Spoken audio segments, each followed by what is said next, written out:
ಅಮರ್ಜಾ ನೀರಿಗಾಗಿ ಹಡಲ್ಗಿ ಗ್ರಾಮದಿಂದ ಅರ್ಜುನ್ಗಿ ಗ್ರಾಮದವರೆಗೆ ಪಾದಯಾತ್ರೆ. ರಾಷ್ಟ್ರೀಯ ಹೆದ್ದಾರಿ ಪ್ರಾಧಿಕಾರದ ಅಧಿಕಾರಿಗಳು ಪೈಪ್ಲೈನ್ ಕಟ್ ಮಾಡಿದ್ದಕ್ಕೆ ಆಕ್ರೋಶ ವ್ಯಕ್ತವಾಗ್ತಾ ಇದೆ.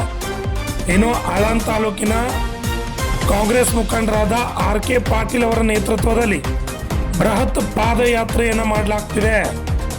ಈಗಾಗಲೇ ನೀರು ಇಲ್ಲದೆ ಸಾರ್ವಜನಿಕರು ತೊಂದರೆ ಅನುಭವಿಸ್ತಾ ಇದ್ದು, ಅಮರ್ಜಾನಿಂದ ಬರುವ ನೀರು ಸ್ಥಗಿತದಕ್ಕೆ ಹಿನ್ನೆಲೆ ಆಕ್ರೋಶವನ್ನು ವ್ಯಕ್ತಪಡಿಸಿದ್ದಾರೆ. ಇನ್ನು ಕೂಡಲೇ ಇದನ್ನು ಸರಿಪಡಿಸಿ ಅಮರ್ಜಾ ನೀರು ಬರುವಂತೆ ಮಾಡಬೇಕು.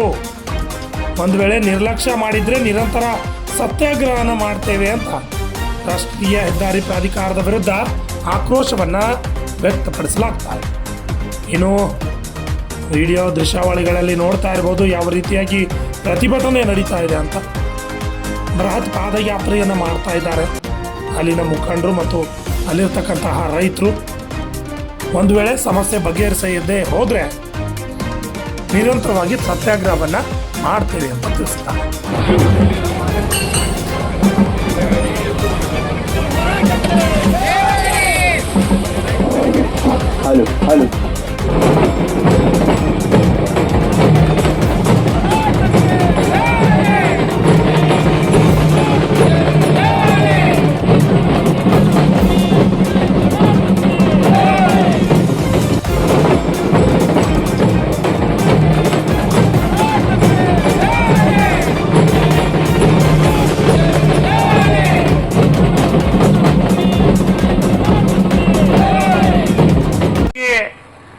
ಪೈಪ್ಲೈನ್ ಮುಖಾಂತರ ನೀರು ಹರಿಸುವ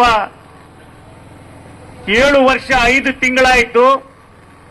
ಪೈಪ್ಲೈನ್ ಪೂರ ಕಂಪ್ಲೀಟ್ ಆಗಿ 8 ತಿಂಗಳ ಹಿಂದೆ KNL ಅಧಿಕಾರಿಗಳು ರಾಷ್ಟ್ರೀಯ ಹೆದ್ದಾರಿ ಸೂರತ್ ಚೆನ್ನೈ ಹೆದ್ದಾರಿಯ ಅಧಿಕಾರಿಗಳಿಗೆ ಪತ್ರ ಬರೆದು ಇದು ಅಮರ್ಜಾ ಡ್ಯಾಮಿಗೆ ನೀರು ಹೋಗ್ತದೆ, ಸೆಂಟ್ರಲ್ ಯೂನಿವರ್ಸಿಟಿಗೆ ನೀರು ಹೋಗ್ತದೆ, ಅಲ್ಲಿ ಕುಡಿಯುವ ನೀರಿನ ಸಮಸ್ಯೆ ಅಧಿಕಾರಿಗಳಿಗೆ ಪತ್ರ ಕೊಟ್ಟರು ಕೂಡ ಆ ಪೈಪ್ಲೈನ್ ಅನ್ನ ಕಟ್ ಮಾಡಿದ್ರು. ಆ ಪೈಪ್ಲೈನ್ ಅನ್ನ ಕಟ್ ಮಾಡಿದ ಮೇಲೆ ಮತ್ತೆ 2 ತಿಂಗಳಲ್ಲಿ ಮತ್ತೆ ನಿರಂತರವಾಗಿ ಕಂಟಿನ್ಯೂ 4 ಲೆಟರ್ ಅನ್ನ KNL ಅಧಿಕಾರಿಗಳು ರಾಷ್ಟ್ರೀಯ ಹೆದ್ದಾರಿ ಅಧಿಕಾರಿಗಳಿಗೆ ಕೊಟ್ಟರು. ಅದಾದ್ಮೇಲೆ ಅದಕ್ಕೆ ಒಂದು ರಿಪ್ಲೈ ಬಂದಿರಲಿಲ್ಲ. 4 ತಿಂಗಳ ಹಿಂದೆ ಶಾಸಕರಾದ BR ಪಾಟೀಲ್ ಅವರು ಬೆಂಗಳೂರಲ್ಲಿ MD ಹತ್ರ ಹೋಗಿ ಯಾಕೆ ವಿಳಂಬ ಆಗ್ತಾ ಇದೆ ಅಂತ ಕೇಳಿದಾಗ, ಇಲ್ಲ ಸರ್ ರಾಷ್ಟ್ರೀಯ ಹೆದ್ದಾರಿ ಅವರು ಈ ರೀತಿ ಮಾಡಿದ್ದಾರೆ ಅಂತ ಹೇಳಿದ್ರು. ಅದಾದ್ಮೇಲೆ ರಾಷ್ಟ್ರೀಯ ಹೆದ್ದಾರಿ ಅಧಿಕಾರಿಗಳಿಗೆ ಮಾತಾಡಿದಾಗ ಅವಾಗ KNL ಅಧಿಕಾರಿಗಳಿಗೆ ಒಂದು ಲೆಟರ್ ಬರ್ತದೆ ವಾಪಸ್ಸು. ಏನಂತ, 3 ತಿಂಗಳಲ್ಲಿ ಕಂಪ್ಲೀಟ್ ಮಾಡಿಕೊಡ್ತೀವಿ ಅಂತ ಹೇಳಿ, 3 ತಿಂಗಳಲ್ಲಿ ಕಂಪ್ಲೀಟ್ ಮಾಡಿಕೊಡ್ತೀವಂತ ಲೆಟರ್ ಬಂದು ಈಗ 4 ತಿಂಗಳು 15 ದಿವಸ ಆಯ್ತು. 4 ತಿಂಗಳು ಬಂದು 15 ದಿವಸ ಆಯ್ತು. ಇಲ್ಲಿವರೆಗೂ ಅವ್ರಿಗೇನು ಭಯನೇ ಇಲ್ಲ. ಅದಾದ್ಮೇಲೆ ನಾವು ಅಲ್ಲಿ ಅರ್ಜುನ್ಗೆ ಹತ್ರ ಕಳಿಸಿದಾಗ ಪ್ರಗತಿ ಸ್ಪೀಡಲ್ಲಿ ಇಲ್ಲ, ಬಹಳ ಸ್ಲೋ ಇದೆ ಅಂತ ಹೇಳಿದ್ರು. ಅಂದ್ರೆ ಈಗ ಮಹಾರಾಷ್ಟ್ರದಿಂದ ನೀರು ಬಿಟ್ರೆ ಅದನ್ನ ನಾವು ಒಂದು 10 ರಿಂದ 15 ದಿವಸ ನಮ್ಮ ಅಮರ್ಜಾ ಡ್ಯಾಮಿಗೆ ಬಂದು ನೀರು ಬಿದ್ದರೆ ನಮಗೆ ಕುಡಿಯುವ ನೀರಿನ ಸಮಸ್ಯೆ ಇರಲ್ಲ.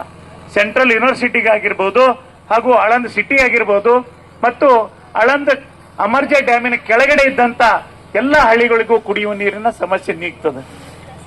ಇದು ಯಾಕೆ ನಾವು ಈ ಹೋರಾಟ ಮಾಡ್ತಾ ಇದ್ದೀವಿ ಅಂದ್ರೆ,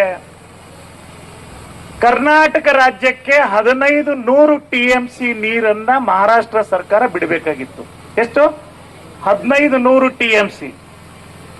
ಅದು 800 TMC ಮಾತ್ರ ನಮ್ಮ ಕರ್ನಾಟಕಕ್ಕೆ ಬಿಡ್ತಾ ಇದ್ದಾರೆ. ಭೀಮಾ ಮಹಾರಾಷ್ಟ್ರದಿಂದ ಬರ್ತಾ ಇರೋದು 800 TMC. 800 TMCಯಲ್ಲಿ ಕಲಬುರಗಿ, ಯಾದಗಿರಿ ಮತ್ತು ಆಂಧ್ರ ಪ್ರದೇಶಕ್ಕೆ ಹೋಗುತ್ತದೆ. ಕಲಬುರಗಿ, ಯಾದಗಿರಿ ಮತ್ತು ಆಂಧ್ರ ಪ್ರದೇಶ. ಅಂದ್ರೆ ನಮ್ಮ ನೀರನ್ನ ಮಹಾರಾಷ್ಟ್ರದವರು ತಡೆ ಇಟ್ಟು ಅದು ರೈತ ಬಾಂಧವರಿಗೆ ಅಲ್ಲಿ ಅನುಕೂಲ ಮಾಡಿಕೊಂಡಾರ.